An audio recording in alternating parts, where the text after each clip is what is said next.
Dimanche 4 janvier 2015. Madame, Messieurs, bonsoir et merci de votre fidélité. Bienvenue dans ce journal. À la une de l'actualité, députés et sénateurs sont convoqués à l'extraordinaire ce lundi. Conformément à l'accord du 29 décembre dernier, 6 points figurent au menu de la convocation et les deux premiers, à savoir le vote des amendements à la loi électorale et la ratification de la déclaration de politique générale du Premier ministre doivent être évacués avant le 12 janvier. Le Premier ministre nommé Evans Paul sera installé ce lundi. La cérémonie se déroulera au Palais national, annonce le bureau du protocole du Palais national. L'accord du 29 décembre 2014 entre les trois pouvoirs de l'État n'a pas dissipé les inquiétudes de la population à quelques jours de l'échéance redoutée du 12 janvier 2015. Le spectre du tsunami politique continue de planer, selon le bâtonnier de l'Ordre des avocats de Port-au-Prince. Maître Carlos Hercule déplore que les acteurs politiques, qu'il s'agisse de l'exécutif ou des parlementaires, semblent ne pas comprendre qu'il y a péril dans la demeure. Pour le politologue Carrie Hector, le président Michel Martelly doit laisser une large marge de manœuvre au Premier ministre nommé Evans Paul afin qu'il puisse discuter avec les principaux acteurs de manière à favoriser une solution à la crise politique. Le professeur Hector ne doute pas en la capacité de l'ancien dirigeant de l'AQID à mener à bien cette mission. Le bâtonnier de l'Ordre des avocats de Port-au-Prince, Maître Carlos Hercule, déplore l'attitude du président du CSPJ et de la Cour de cassation, Maître Anel Alexis Joseph, qui n'a toujours pas démissionné en dépit des recommandations faites en ce sens par la commission consultative présidentielle. En refusant de démissionner, Maître Anel Alexis Joseph a remis en question sa propre éthique professionnelle, estime pour sa part le professeur Carrie Hector. L'année 2014 a été catastrophique sur le plan économique. De l'avis du directeur exécutif de la plateforme haïtienne de plaidoyer pour un développement alternatif, PAPDA, Camille Chalmers, l'économiste déplore la détérioration du pouvoir d'achat des citoyens, alors qu'en même temps, il y a eu une concentration des revenus au niveau de l'oligarchie.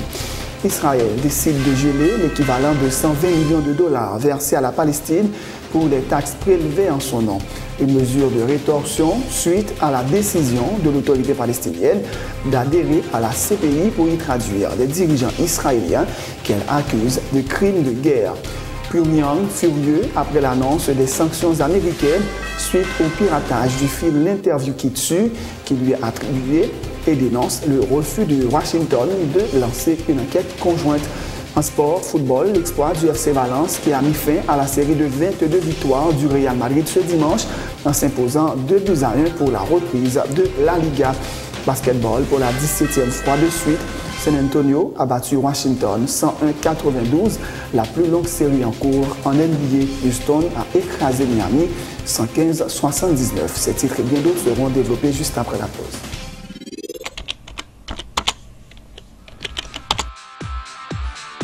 Bienvenue dans cette édition d'Information Pulsation, l'essentiel de l'actualité de la journée.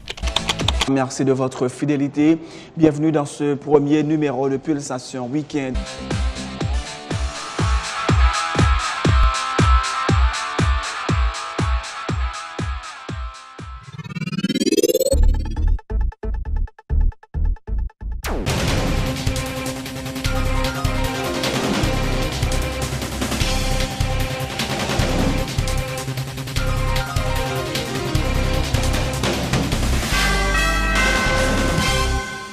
De recherche, bienvenue dans le développement du journal. Députés et sénateurs sont convoqués à partir de ce lundi 5 janvier 2015 en Assemblée nationale.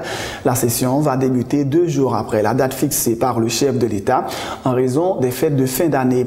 Conformément à l'accord du 29 décembre dernier, 6 points figurent au menu de la convocation et les deux premiers, à savoir le vote des amendements à la loi électorale et la ratification de la déclaration de politique générale du Premier ministre doivent être évacués avant le 12 janvier. Les parlementaires doivent également voter tout budget rectificatif, ratifier les instruments et accords internationaux et voter tout projet de loi soumis ou à soumettre au Parlement, notamment le projet de loi portant création et organisation du FNE. Ils devront aussi, au cours de cette session à l'extraordinaire, analyser et vérifier les rapports de la Cour des comptes de tous les grands commis de l'État ayant sollicité des charges de leur gestion auprès du Parlement Parlement et enfin exprimé et déclaré la nécessité de concourir à un amendement constitutionnel. La cérémonie d'installation du Premier ministre nommé Vance Paul se déroulera au Palais national ce lundi 5 janvier à 11 h du matin, annonce le bureau du protocole du Palais national.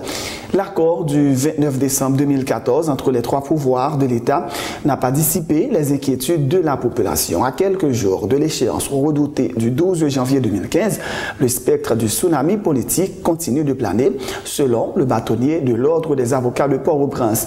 Maître Carlos Hercule déplore que les acteurs politiques, qu'il s'agisse de l'exécutif ou des parlementaires, semblent ne pas comprendre qu'il y a péril dans la demeure.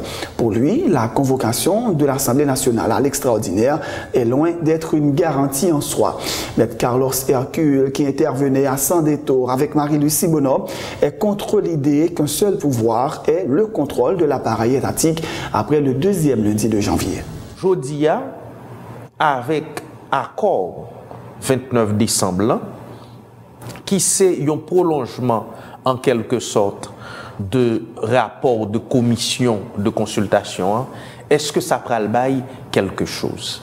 Est-ce que ça pourra éviter ça que en pile mon après les 12 janvier un tsunami politique? Jusqu'à présent, moi gagné en pile inquiétude pour la simple bonne raison, moi pas senti à partir de dispositions qui prend, intervention acteurs qui impliqués au premier chef, comme la présidence, comme le Parlement, particulièrement le Sénat, moi pas senti la caillou, gagner une conscience qu'il y a péril en la demeure, Jean Yodil dans droit, qu'il y a véritablement urgence, il faut qu'il y ait un appareil avec plusieurs têtes capable de façon concomitante à ce que 12 janvier, li pas ça tout le monde a craint, ça veut dire un tsunami. Ça, nous pas joindre ni. Même sur tout ça qui a passé là, même si il y a une convocation demain, si Dieu veut, en Assemblée nationale à l'extraordinaire, mais non, nous pas joindre urgence là. Ça veut dire que c'est comme si tacitement il y a une marche pour le chaos. Maître Jacques Ney Auxilus s'interroge sur la volonté des protagonistes de parvenir à une solution à la crise. Pour lui, l'article 7 de l'accord du 29 décembre stipulant que le non-respect de l'une des clauses de l'accord entraîne son invalidité est la preuve de la méfiance qui caractérise les relations entre les principaux acteurs. Le professeur de droit public estime par ailleurs qu'il appartient au chef de l'État de créer des conditions favorables à son maintien au pouvoir. Maître Auxilus participait également à Sans Détour. Première lecture moins de l'accord, c'est que moi me demande tête moi, mais est-ce que les uns et les autres voulaient arriver à résoudre une crise? Là nous regardons non seulement attitude pentade l'une et l'autre, c'est comme si nous voulions nous pas voulions. Et nous même dit là, là nous regardons l'accord, si nous prenons tout ça là-dedans, nous dit que nous voulons résoudre une crise avant élection, arriver même faire élection, arriver même renouveler personnel politique là. Mais nous mettons là dans le tout, il y a un article 7 qui dit que si un point n'est pas respecté, tout accord a tombé. Là maintenant, moi envie de comprendre que disposition ça a découlé dans méfiance de acteurs l'un de l'autre. Mais verrou ça, c'est pour empêcher que un acteur bloquer la situation. Si par exemple, Parlement lit pas voter amendement loi électorale là, à 22 janvier, à quoi a tombé? Eh bien, écoutez, maintenant l'accord a tombé, regardez bien. Accord a tombé, ça veut dire qui ça? Ça veut dire que nous pourrons rentrer sous 12 janvier comme si rien n'est pas fait. Mais c'est là que nous disons, en vertu de ça, le président peut aller, l'a créé conditions pour l'aller, le président a prêté, l'a créé conditions pour l'arrêter. On dit président tout à l'heure, on dit président en vérité. Qui ça pour t'a fait aujourd'hui là après accord ça pour que Parlement Parlement capable de voter amendement. Je dis d'abord, le président de la République, en tant que monde qui est à l'élection et qui a responsabilité que la Constitution balie à l'article 136, il gagne pour manifester de sa part sa bonne foi dans l'accord qui vient d'être signé. Pour le politologue Carrie Hector, le président Michel Martelly doit laisser une large marge de manœuvre au Premier ministre nommé Evans Paul afin qu'il puisse discuter avec les principaux acteurs de manière à favoriser une solution à la crise politique. Le professeur Hector ne doute pas la capacité de l'ancien dirigeant de l'AKID à mener à bien cette mission, d'autant plus, a-t-il dit, que M. Paul ne serait pas un potentiel candidat à la prochaine présidentielle devant avoir lieu avant la fin de cette année. Effectivement, bon, on a souhaité une démarche plus proactive de président comme responsable de l'État au nom de l'article 136, etc. Mais il faut qu'on comprenne tout, que qu'a gagné une interaction puis favorable ou puis positive que qu'a fait avec le Premier ministre nommé, qui lui-même, compte tenu de parcours, compte tenu de trajectoire, compte tenu de capacité de convocation différents secteurs, que le cas a joué un rôle de facilitateur. On ne va pas retourner sur ça, mais question. C'est-à-dire, pour le président, Tabaye Evans Paul, c'est le Premier ministre, on a parlé là, on marge de manœuvre pour discuter et on pense négocier même, on dit ça, et ça a un résultat? Oui, je pense que dans la mesure que lui-même, l'État conscient de l'imitation que rivet la ronière, là, en fonction de tout ça, nous sommes dit là. Et que lui-même, c'est président. Président Martelly. Et donc, là, les gagnants ils ont possibilité, ils ont une fenêtre d'opportunité. Genre, il est là avec un Premier ministre nommé qui pas, que je sache, ils ont un candidat à la présidence potentielle là et qui donc capable de mettre en tête que la utiliser la mission là pour faciliter la candidature à la présidence.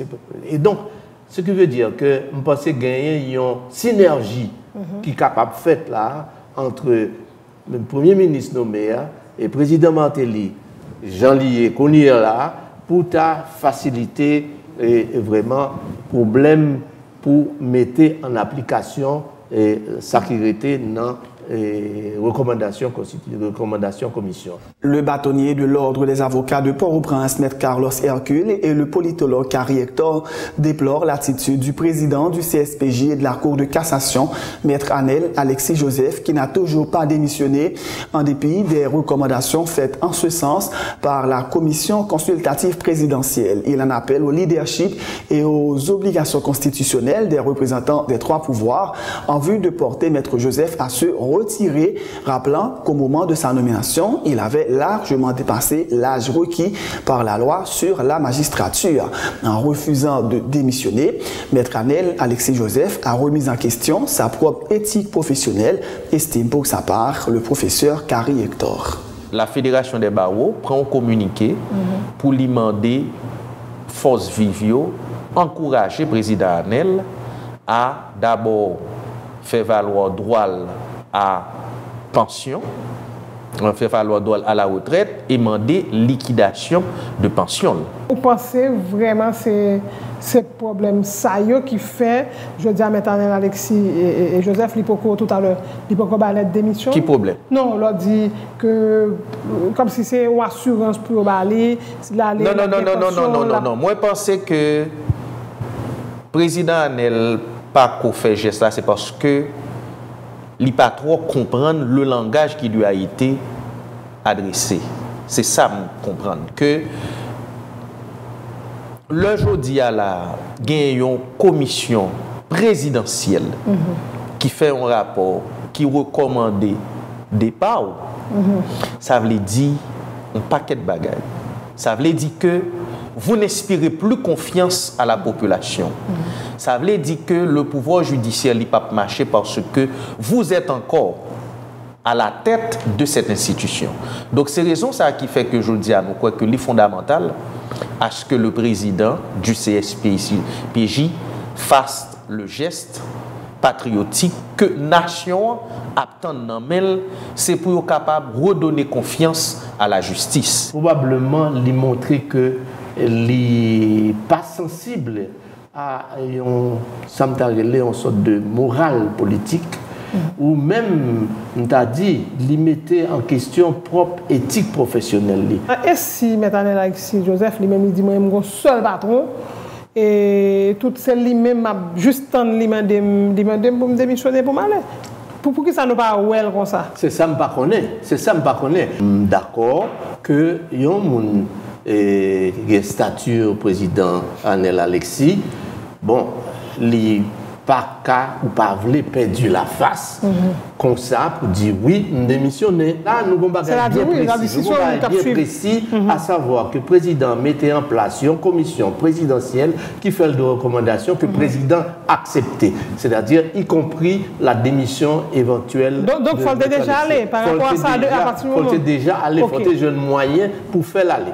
Autre point de l'actualité, l'année 2014 a été catastrophique sur le plan économique de la vie du directeur exécutif de la plateforme haïtienne de plaidoyer pour un développement alternatif PAPDA, Camille Chalmers. L'économiste déplore la détérioration du pouvoir d'achat des citoyens alors qu'en même temps, il y a eu une concentration de revenus au niveau de l'oligarchie. La dégringolade de la gourde par rapport au dollar a également contribué à réduire les marges de manœuvre des citoyens pour la satisfaction de leurs besoins, affirme Camille Chalmers, qui redoute une situation compliquée durant le premier trimestre de l'année 2015. Oui, que l'année 2014 est une année catastrophique sur le plan économique et social. Côté que l'année ça a montré clairement l'échec modèle néolibéral là, et type de politique publique qui est associé à modèle ça. Et échec ça, c'est un échec qui est lié à décision, à option et à soumission au gouvernement Matéli Lamotte face à dicter que la recevoir dans l'impérialisme et lié tout à choix que l'oligarchie paysan toujours fait. Côté que c'est des choix antinationaux, c'est des choix qui allaient contre l'intérêt paysan. Si nous regardons par exemple question dette, alors que il a été effacé pifon dans dette publique externe pays d'Haïti en 2009, en juin 2009, dette remontée rapide et les même dépassé, je dis, les situé autour de 2,514 milliards de dollars américains. Si nous regardons par exemple différents indicateurs économiques, tant que par exemple ces questions taux de change, nous voyons que le taux de change le Mantel prend pouvoir en 2010, il était autour de 40,6. Je dis, il est autour de 46,8, 46,9. Donc, une détérioration rapide de taux de change, une détérioration rapide de good, qui lui-même voulait dire que les gens qui ont touché en good, sont de plus en plus difficilement capables de financer les besoins fondamentaux, panier de base, de produits de base que vous consommez. Dans ce sens-là, nous voyons qu'il y a un gros problème qui caractérise 2014, c'est la concentration des revenus. Parce que non seulement il y a une masse énorme de pauvres et que misère a pour ronger la population, en particulier la population rurale, et là, il faut nous rappeler la manipulation qu'a fait au niveau de la propagande officielle. Par exemple, l'ancien Premier ministre Lamotte dit que la pauvreté a diminué grâce à travail. Alors que le chiffre que l'utilisait, sont chiffres qui montrent que on recul de pauvreté extrême entre l'année 2000 et l'année 2012, c'est pas? Et lui-même lui présenter comme résultat propre travail. Oui, donc nous-mêmes, nous partions, nous voyons 2015 avec un pile inquiétude, parce que nous voyons que, et d'ailleurs, tout chiffre que CNS a publié montrait que la crise alimentaire a approfondi. Ça veut dire qu'il y a 3 premiers mois très difficiles, et côté qu'on il y a beaucoup plus de monde qui est dans une situation de grand goût, parce que nous avons une saison très décevante en termes de production alimentaire, avec des déficits importants dans une série de domaines stratégiques. Une vive tension a régné vendredi à la frontière dans sa pite pédernale. Le groupe d'appui aux rapatriés et réfugiés gars rapporte des tirs nourris en provenance de la partie dominicaine et des jets de pierre et de tessons de bouteilles ont été lancés dans les deux directions. Ces troubles ont été déclenchés jeudi lorsque des militaires dominicains ont franchi la ligne maritime frontalière haïtienne pour arrêter sans motif un groupe de 7 pêcheurs haïtiens et confisquer leur embarcation, rapporte le gars en signe de protestation, un groupe d'Haïtiens ont verrouillé vendredi la porte du consulat dominicain situé dans la commune d'Ansapitre, démoli le portail frontalier et arrêté 2 pêcheurs dominicains qui ont été conduits au commissariat de Tiote pour forcer les autorités dominicaines à libérer les Haïtiens appréhendés la veille et obtenir la restitution de l'embarcation confisquée. Cette situation a paralysé les activités au niveau du marché binational.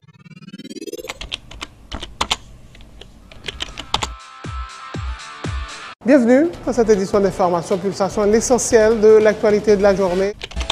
Merci de votre fidélité. Bienvenue dans ce premier numéro de Pulsation Week-end.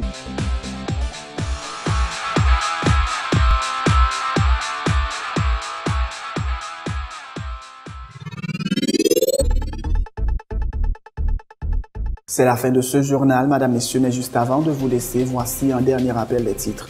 Députés et sénateurs sont convoqués à l'extraordinaire ce lundi, conformément à l'accord du 29 décembre dernier.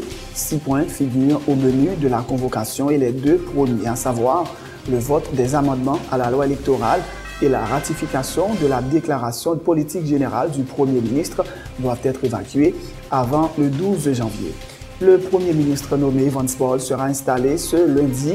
La cérémonie se déroulera au Palais national, annonce le bureau du protocole du Palais national. L'accord du 29 décembre 2014 entre les 3 pouvoirs de l'État n'a pas dissipé les inquiétudes de la population.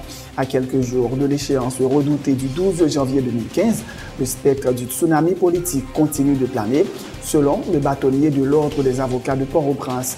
Maître Carlos Hercule déplore que les acteurs politiques, qu'il s'agisse de l'exécutif ou des parlementaires, semblent pas comprendre qu'il y a péril dans la demeure. Pour le politologue Carrie Hector, le président Michel Martelly doit laisser une large marge de manœuvre au Premier ministre nommé Vance Paul afin qu'il puisse discuter avec les principaux acteurs de manière à favoriser une solution à la crise politique. Le professeur Hector ne doute pas à la capacité de l'ancien dirigeant de la CID à mener à bien cette mission. Le bâtonnier de l'Ordre des avocats de Port-au-Prince, Carlos Hercule, déplore l'attitude du président du CSPJ et de la Cour de cassation, Maître Alexis Joseph, qui n'a toujours pas démissionné, en dépit des recommandations faites en ce sens par la commission consultative présidentielle. En refusant de démissionner, Maître Alexis Joseph a remis en question sa propre éthique professionnelle, estime pour sa part le professeur Carrie Hector. L'année 2014 a été catastrophique sur le plan économique de la vie du directeur exécutif de la plateforme haïtienne de plaidoyer pour un développement alternatif, Camille Chalmers. L'économiste déplore la détérioration du pouvoir d'achat des citoyens, alors qu'en même temps, il y a eu une concentration de revenus au niveau de l'oligarchie. À l'étranger, Israël décide de geler l'équivalent de 120 millions de dollars versés à la Palestine pour les taxes prélevées en son nom. Une mesure de rétorsion suite à la décision de l'autorité palestinienne d'adhérer à la CPI pour y traduire des dirigeants israéliens qu'elle accuse de crimes de guerre.